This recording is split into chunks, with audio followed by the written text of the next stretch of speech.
तमसो गमय मृत्योर्मामृतंगमय। ओम शांति शांति शांति। पहले पाद पर हम काफी दिन से 46 दिन हो गए विचार करते हुए, थोड़ा थोड़ा करके हम विचार करते जा रहे हैं। इस योग यात्रा में आप भी सब लोग रुचि ले रहे हैं और इसके साथ कदम से कदम मिला करके आगे बढ़ रहे हैं। ये जो हमारा चित्त है, माइंड स्टफ, और इसके जो मॉडिफिकेशंस हैं, इसके जो परिवर्तित अनेक अनेक रूप हैं, उसको वृत्तियां कहते हैं। चित्त एक ऐसी चीज है, समझ लो जैसे मिट्टी है। उदाहरण के लिए बता रहा हूं, जैसे मिट्टी है और मिट्टी के बहुत सारे एक एक क्षण में अनेक अनेक रूप बदल जाएं। मिट्टी कभी घड़े के रूप में दिखाई दे जाए, फिर मिट्टी वही सकोरे के रूप में बदल जाए, अगले ही क्षण सकोरा बन जाए, उससे अगला ही क्षण एक बड़ा घड़ा बन जाए, उससे अगले ही क्षण सुराही बन जाए, कुल्हड़ बन जाए, छोटा सा एक तवा बन जाए, बड़ा तवा बन जाए। ऐसे हमारा जो चित्त है वो मिट्टी स्थानीय समझ लो, और उसकी जो वृत्तियां हैं वो अलग अलग मिट्टी के बने हुए जो रूप होते हैं, वो उसके अलग अलग धर्म आकार ये सब समझ लीजिए। तो चित्त तो धर्मी पदार्थ है। उस चित्त में ये सारे धर्म रहते हैं जितने भी मैंने बताए। चित्त में एक धर्म संस्कार के रूप में भी रहते हैं और एक धर्म वृत्ति के रूप में। तो जो संस्कार हैं, जैसे कि यूं समझ लो कि मिट्टी में जो एक विशेष प्रकार की गंध है या विशेष प्रकार का उसमें जो मिट्टी में जो खुशबू आती है, अलग अलग मिट्टी में अलग अलग प्रकार की खुशबू आती है, तो वो जो खुशबू है वो संस्कार की तरह समझ लो। और उसका जो आकार प्रकार मिट्टी धारण करती है वो उसका वृत्ति रूप है। इसलिए कहा है आगे चल करके कि चित्तस्य द्वये धर्म, चित्त के दो धर्म है, दृष्ट धर्म और अदृष्ट धर्म। जो दृष्ट धर्म होते हैं वो वृत्ति प्रत्यात्म का दृष्ट धर्म, और वस्तु स्वरूपात्म का अदृष्ट धर्म। वस्तु स्वरूप होते हैं अदृष्ट धर्म। धर्म अदृष्ट धर्म दो प्रकार के चित्त के धर्म होते हैं। तो हमें साधना के द्वारा क्या करना है, अपनी वृत्तियों को परिवर्तित करना है। वही एक तरीका है जो संस्कारों को परिवर्तित करेगी।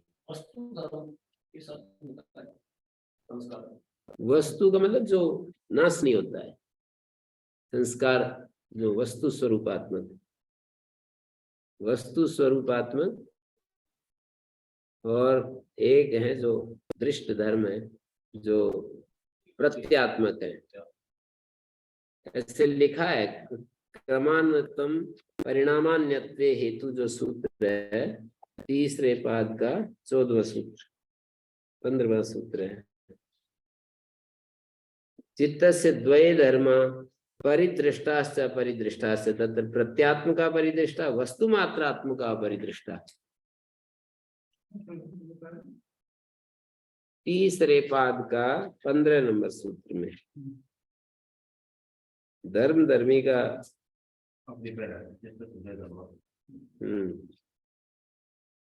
परिदृष्ट ज्ञात स्वरूप है, वस्तु स्वरूपात्मक वस्तु मात्र स्वरूप धर्म परिदृष्ट है। वस्तु मात्र माने संस्कार मात्र स्वरूप वाले।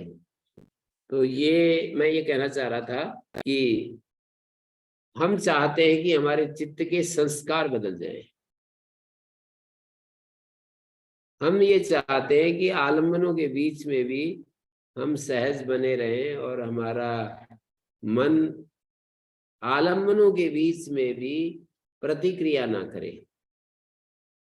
ये हमारा टारगेट है जीवन का, कि आलम्बनों के बीच में भी सहज बने रहें, प्रतिक्रिया में ना आए। क्रोध का आलम्बन, लोभ का आलम्बन, मोह का आलम्बन, अहंकार का आलम्बन, ईर्ष्या का आलम्बन, द्वेष का आलम्बन, ये तरह तरह के आलम्बन हमारे चित्त के सामने आते हैं। अहंकारी व्यक्ति आकर के एक आलम्बन प्रस्तुत करते हैं कि आप भी मेरी सेना में भर्ती हो जाओ। लोभी व्यक्ति आकर के हमें कहते हैं, उकसाते हैं कि क्या तुम ऐसे पड़े हो, कुछ करो ना, कमाई धमाई करो कुछ।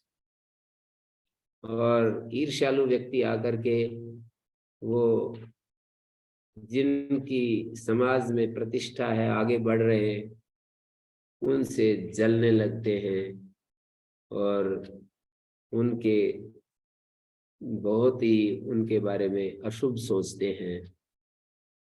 छूत की बीमारी की तरह सारी चीजें जिसके सामने ही आती है उसको भी पकड़ लेती है। जैसे छूत की बीमारी होती है वैसे ही ये सब चीजें उसको भी पकड़ लेती है, जिसको हम कहते हैं आलम्बन हमें प्रभावित करते हैं, उसको ही दूसरे शब्दों में कहा जाता है छूत की बीमारी की तरह चीजें पकड़ लेती है। जैसे माहौल में रहता है व्यक्ति वैसा ही बनता चला जाता है। इस सब को देखते हुए हम ये चाहते हैं कि हमारा मन सहज हो जाए, हमारा मन प्रतिक्रिया रहित हो जाए, हमारा मन हमेशा विवेक युक्त बना रहे, हमारा मन निर्विकार बना रहे, निर्द्वंद बना रहे, हमारा मन निर्भय बना रहे, ऐसा हम चाहते हैं। हमारी मांग है ऐसी, हमारी जरूरत है ऐसी, आंतरिक आवश्यकता है।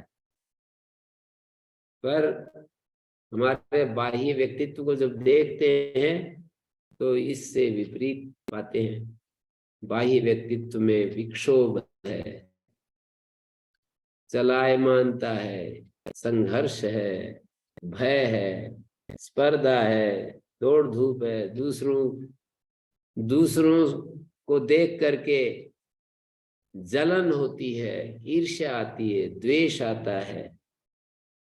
जिन लोगों ने हमें दुख दिया है उनका नाम ही लेना पसंद नहीं करते, उनका चित्र भी मन में आ जाए तो हमारा मन बेचैन हो जाता है, अशांत हो जाता है। जिन लोगों ने दुख दिया है उनका नाम आ जाए, उनका चित्र आ जाए तो हम बेचैन हो जाते हैं। मांग हमारी अलग है, होता कुछ अलग है। मांग तो यह है कि हम सदा सहज अवस्था में रहें, शांत अवस्था में रहें, प्रसन्न अवस्था में रहें, निर्भय, निर्द्वंद, निर्विकार, निष्काम, इन सब स्थितियों में हमारा जीवन चले। पर होता कुछ अलग है।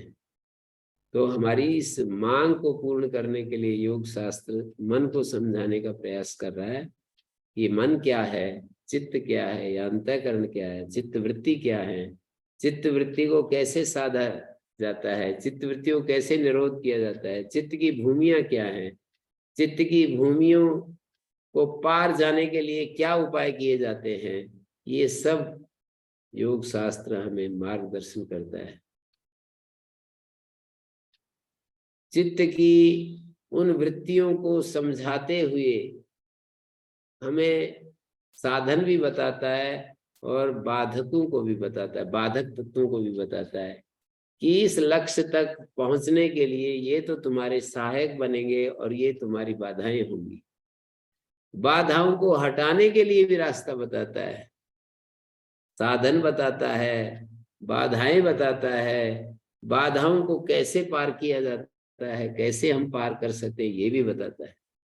तो इसलिए योग शास्त्र को यदि हम ध्यान से देखें तो ये मनोविज्ञान शास्त्र है और मन को समझाते हुए मन से पार तत्व का भी वर्णन करता है। मन को समझाते हुए मन से पार जो तत्व है, बियॉन्ड माइंड, ऐसा कोई तत्व है हमारे अस्तित्व में, उसकी भी चर्चा करता है। तथा दृष्टु स्वरूप व्यवस्थान इत्यादि शब्दों में दृष्टा दृषि मात्रा शुद्धो भी प्रत्यानुपश्चा पुरुषार्थ शून्यानाम गुणानाम प्रतिप्रसवा कैवल्यम स्वरूप प्रतिष्ठा व चिति शक्ति, स्वरूप प्रतिष्ठा व चिति शक्ति आदि शब्दों के द्वारा मन से पार जो तत्व है उसकी चर्चा करता है। दृष्टा का नाम लेता है और दृश्य का भी नाम देता है। दृश्य के स्वरूप को बताता है, दृष्टा के स्वरूप को बतलाता है, दुख के कारण को बतलाता है, दुख के निवारण को भी बतलाता है। दुख निवारण पूर्वक पूर्ण एक निर्द्वंद स्थिति है, उसको मोक्ष कहे या स्वरूप स्थिति कहे, उस सब को भी बताता है। और एक प्रोसेस भी बताता है योग शास्त्र कि हम व्यवहार काल में लोगों से जब मिलते हैं तो मैत्री करुणा मुदितोपेक्षा इन सब को बराबर यदि बनाए रखें तो हमारा चित्त जो है वो इस संसार के झमेलों में उलझता नहीं और शुद्ध होता चला जाता है। और शुद्ध चित्त हमेशा सत्व गुण प्रधान होता है। और बस चित्त के शुद्ध होने पर जो औपचारिक अशुद्धि है वो भी हट जाती है। चित्त के शुद्ध होने पर पुरुष की जो औपचारिक अशुद्धि है, चित्त तो शुद्ध और अशुद्ध दोनों होता है वास्तव में। चित्त तो शुद्ध भी होता है अशुद्ध भी होता है, लेकिन प्रातीतिक अशुद्धि पुरुष में आ जाती है। वो प्रातीतिक अशुद्धि भी हट जाए, बस उसी का नाम कैवल्य। जो प्रतीति हो रही है अशुद्धि, हमें लग रही है, दिख रही है कि मेरे में ये अशुद्धि है, मुझ में भय आ रहा है, मुझ में भय आ रहा है, माने पुरुष का रिप्रेजेंटेटिव है मैं या मुझ शब्द, पुरुष के ही का व्याख्यान कर रहा है ये मैं या मुझ शब्द। तो जब हम कहते हैं कि मुझ में भय है, मुझ में मैं रेस्टलेस हूँ, मैं स्टूपिड हो गया हूँ, मैं बहुत ही बेचैन हूँ, बहुत ही मेरा मन अशांत है, ये सब जब हम अपने में अनुभव करते हैं तो ये पुरुष के ऊपर चित्त की अशुद्धि का आरोप कर दिया। थी चित्त की अशुद्धि और उसको पुरुष पर आरोपित कर दिया पुरुष को ही, पुरुष मानी आत्मा को ही हम ऐसा समझने लगे। आत्मा को जब हम इस रूप में समझने लगे, आत्मा को ही जब हम ऐसा समझने लगे तो बस फिर सुख दुख सारे चक्र, शुद्धि अशुद्धि के चक्र जो है मुझ में आ गए। और मैं अपने उस, मेरा जो मांग थी, अमृतत्व मेरी मांग थी, मुक्ति मेरी मांग थी, सहजता, सत्यम शिवम सुंदरम, ये जो मेरी मांग थी, उस मांग से मैं दूर हटा हुआ अपने आप को पाने लगता हूँ। योग शास्त्र हमारी मदद करता है कैसे हम उस सत्य शिव और सुंदर स्वरूप में रह सकते हैं। हमारा स्वरूप सत्य है, हमारा स्वरूप शिव है, हमारा स्वरूप भी सुंदर ही है, सत्य भी है, शिव भी है, सुंदर भी। एक ही तत्व को सत्य कहते हैं और वही मंगलकारी होने से शिव है, और वही सौंदर्य से भरा, उससे जरा सुंदर चीज इस अस्तित्व में है नहीं कोई। तो ऐसे मैं अपने सत्य शिव सुंदर स्वरूप को, अपना स्वरूप, हमारा जो स्वरूप है वो सत्य शिव और सुंदर रूप है, उस स्वरूप से मैं अपने आप को जब हटा हुआ पाता हूँ, अपने आप को जब मैं इस प्रपंच में आलम्बनों के बीच में जब होता हूँ,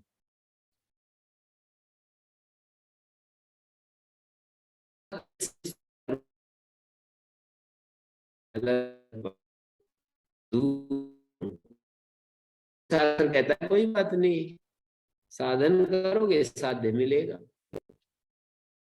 चित्त वृत्तियों को समझो, चित्त वृत्तियों को समझकर उनके निरोध का उपाय करो। चित्त, आत्मा तो कभी भी अशुद्ध नहीं होता है, आत्मा तो हमेशा सदा विशुद्ध है। जब तुमने ये कहा कि मैं तो भ्रांत हूं, आत्मा उस समय भी वैसा ही है। कहते हो कामनाएं मुझे खा रही है, तो भी आत्मा तो वैसा ही है।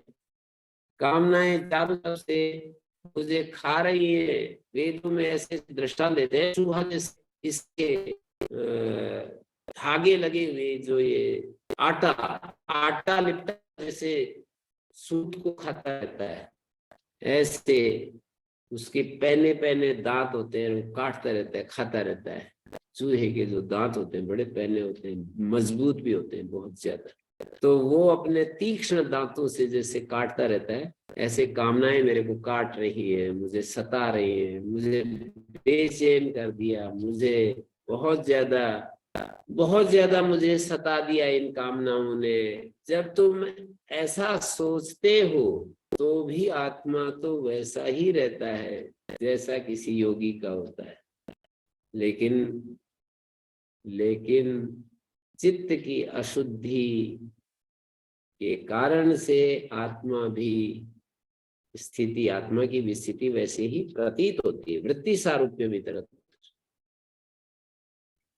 माने जब हम चित्त वृत्ति का निरोध नहीं करते और चित्त को प्योरीफाई भी नहीं कर पाते, दो बात कही मैंने, चित्त वृत्तियों का निरोध नहीं कर पाते और उनको प्योरीफाई भी नहीं कर पाते, उनको शुद्ध भी नहीं कर पाते चित्त वृत्तियों को, तो चित्त वृत्तियां सुखात्मक, दुखात्मक, मोहात्मक, तीन प्रकार की कुल मिलाकर चित्त वृत्तियां उठती रहती हैं।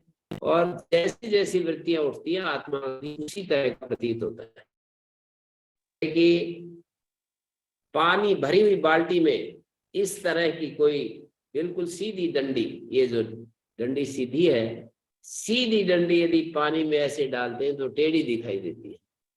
इसी तरह से आत्मा तो निर्लेप है, शुद्ध है, बुद्ध है, मुक्त है, निरंजन है, असंग है, पूर्ण है, शांत है, रस स्वरूप है, निर्भय है, निर्द्वंद है, सब कुछ एक शब्द में सर्वरूप है, शांत है, सब कुछ। लेकिन वृत्तियां, हमारे चित्त की वृत्तियां जब सुखात्मक, दुखात्मक, मोहात्मक होती हैं, चित्त वृत्तियां राग द्वेषात्मक होती हैं, चित्त वृत्तियां इस संसार से कुछ अपेक्षा करती हैं, तो उस परिस्थिति में, उस स्थिति में आत्मा भी वैसा ही दिखाई देता है, वैसा ही हो जाता है। और वैसा ही हो जाता है तो फिर ये भाषा बनती है कि मैं सुखी हूं, मैं दुखी हूं, मैं परेशान हूं, मैं भ्रांत हूं, मैं सर्वसमर्थ, मेरे जैसा कौन है, ये सब भाषाएं निकलती हैं। मेरे जैसा इस दुनिया में कौन है? कभी कहेगा कि अरे मैं तो बस बहुत ही परेशान हूँ, कंफ्यूज्ड हूँ, मेरे को कुछ सूझता नहीं है कि मैं क्या करूं। ये सब स्थितियां अज्ञान अवस्था में, बुद्धि की अशुद्ध अवस्था में, बुद्धि के अलग अलग रूपों में आत्मा की भी वही स्थिति परिलक्षित होती है। बुद्धि के अलग अलग रूप हमें दिखाई देते हैं, उन रूपों में बुद्धि कभी भयभीत होती है, बुद्धि में कभी भय उत्पन्न होता है, बुद्धि में कभी हमारी इच्छा पूर्ण होती हुई नजर आती है, कभी अपूर्ण रहती है। उन सब अनुकूल प्रतिकूल स्थितियों में हम हर्ष और शोक युक्त होते हैं, तो आत्मा भी हर्ष और शोक युक्त दिखाई देता रहता है। तो इस औपचारिक अशुद्धि को हटाने के लिए सारा योग शास्त्र हमें कुछ कह रहा है, हमें कुछ समझा रहा है। औपचारिक अशुद्धि को हटाने के लिए, औपचारिक अशुद्धि का मतलब यह है कि आरोपित अशुद्धि, एक चीज है कहीं, उसका व्यवहार कहीं हो रहा है, इसी को आरोप कहते हैं। ये आरोप सूर्य के ऊपर हम कर देते हैं, तो हम इस तरह से प्रयोग करते हैं शब्दों का कि सूर्य उदय हो गया, सूर्य ऊपर, सिर के ऊपर चढ़ आया, सूर्य अस्त हो गया, इसको आरोप कहते हैं। सूर्य कभी भी न उदय होता है, न सिर के ऊपर चढ़ता है, न अस्त होता है, लेकिन व्यवहार तो इसी तरह होता है। इसको बोलते हैं आरोपित व्यवहार। सूर्य के ऊपर पृथ्वी के जो परिवर्तनों को आरोपित कर दिया। पृथ्वी घूम करके सूर्य के सामने आई पहली बार, तो उसको सूर्य पर आरोपित कर दिया, सूर्य उदय हो गया। पृथ्वी घूमती हुई सूर्य के नीचे आई, तो पृथ्वी के सूर्य के नीचे आने को कह दिया, सूर्य पृथ्वी के हमारे सिर के ऊपर आ गया। घूमते हुए पृथ्वी सूर्य के उस पोज में चलेगी जहां सूर्य अस्त होता हुआ दिखाई दे रहा है, दूसरी अपोजिट शोर में दिखाई दे रहा है। आरोपित कर दिया, पृथ्वी की उस स्थिति को सूर्य पर आरोपित कर दिया। तो इसी तरह से हमारी बुद्धि अशुद्ध होती है, बुद्धि क्लिष्ट वृत्तियों से युक्त होती है, बुद्धि अक्लिष्ट वृत्तियों से युक्त होती है। बुद्धि की क्लिष्टता और अक्लिष्टता को हम आत्मा पर आरोपित कर देते हैं।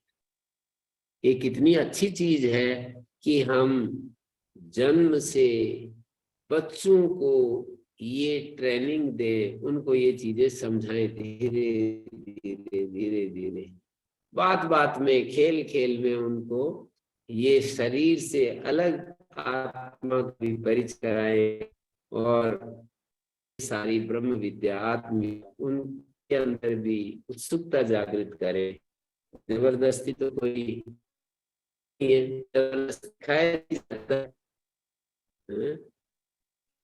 जैसे कि कोई सड़क से पार जाना नहीं चाहता और कोई जबरदस्ती उसको पार करवाए तो वो तो परेशान हो जाएगा। तो कोई पढ़ना नहीं चाहता और उसको हम पढ़ाएं, पढ़ना चाहे नहीं और जबरदस्ती उसके पीछे पड़े रहे तो परेशान होगा ही। मैं इसलिए ये बात कहता हूं कि ऐसी कुछ युक्ति जिससे कि छोटे बच्चों में भी वो जागरण पैदा हो जाए, कि वो उनकी खोज शुरू हो जाए, तो फिर ये हमारा काम जो है ना बड़ा अच्छा आगे बढ़ सकता है। बच्चों में जो प्रशिक्षण की बात है, मैं ऐसा देखता हूं कि ये शिक्षा ही तो है कि मनुष्य को मनुष्य द्विज बना। द्विज उसको कहते हैं जो माता के गर्भ से और आचार्य के गर्भ से पैदा हुआ, वही मानव कहलाने के योग्य होता है। नहीं तो ऐसा कहते हैं आचार्यवान पुरुषो वेद, ये शब्द मिलते हैं शास्त्र में, मातृमान पितृमान आचार्यवान पुरुषो वेद। दूसरी तरफ ये मिलता है आचार्यवान पुरुषो ब्रूयात, मातृवान पितृवान आचार्यवान पुरुषो ब्रूयात। एक जगह वेद क्रिया है, एक जगह ब्रूयात क्रिया है। मानी अच्छी माँ जिसको मिली, अच्छा पिता जिसको मिला, अच्छा आचार्य जिसको मिला, वो क्या होता है, जानता है। नहीं तो अज्ञानी है, अज्ञानी मतलब पशु है, पशु को जानकारी नहीं है। उतनी जानकारी है वैसा कि उसका शरीर जिंदा रहे, क्या खाने की चीज क्या नहीं खाने की, इतना जानता है। कहाँ मृत्यु खड़ी है, कहाँ तेरी रक्षा होगी, इस बात को जानता है।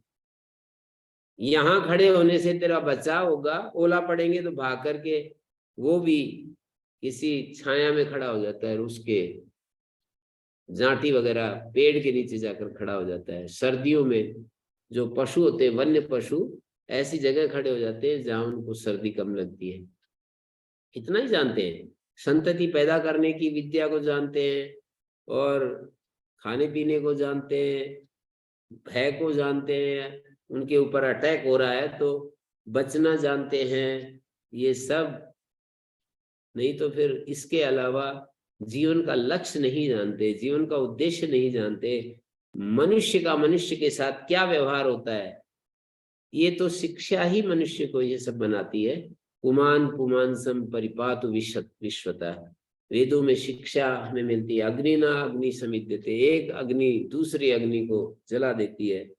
पुमान पुमान सम परिपातु विश्वता, ऐसा निर्देश हमें शास्त्रों में मिलता है कि मनुष्य मनुष्य की रक्षा करे, सब तरफ से रक्षा करे।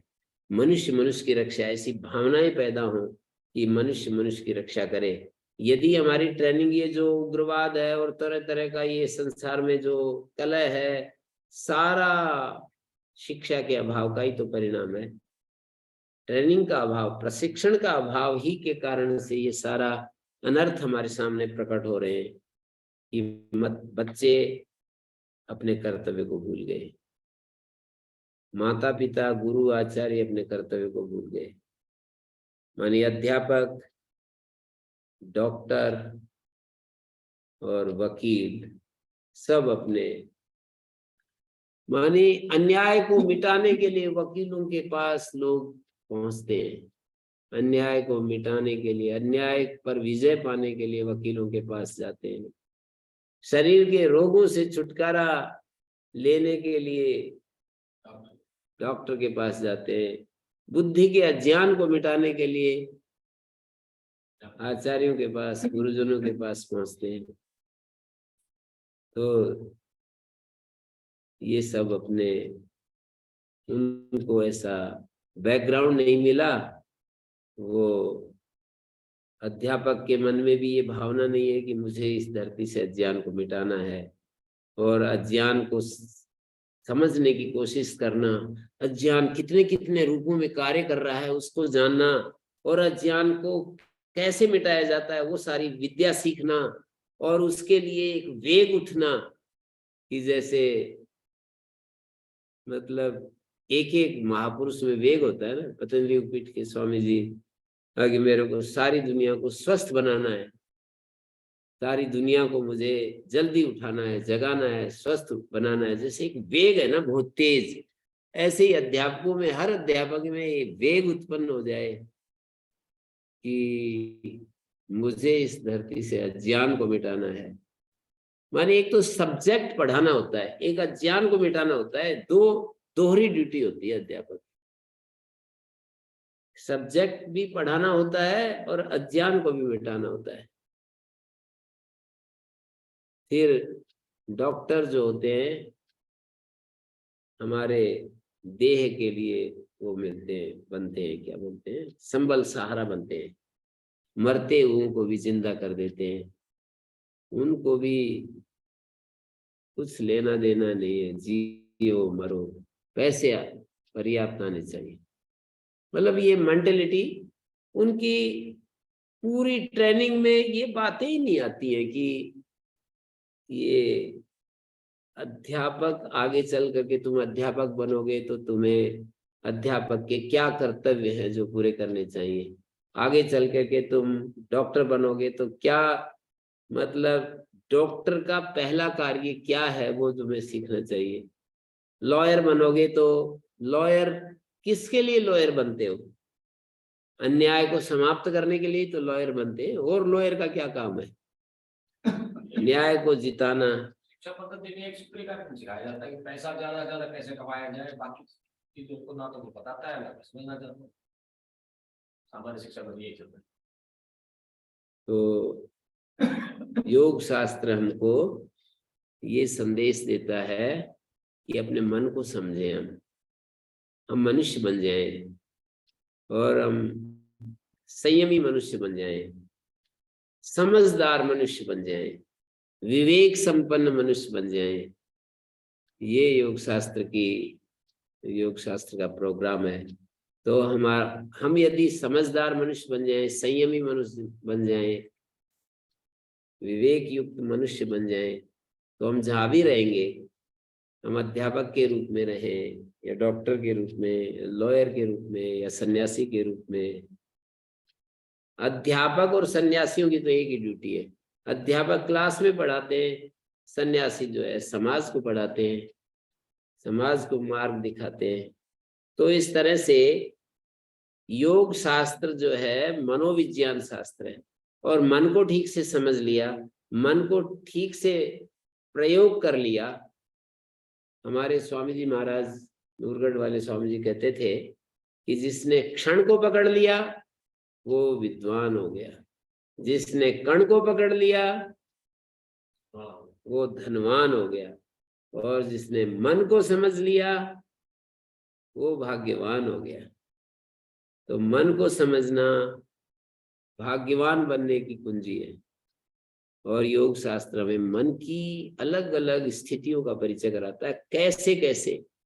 ये प्राणायाम आदि की भी बात बीच में आती है, वो भी मन को स्वस्थ रखने की बात, उसको भी उपयोग।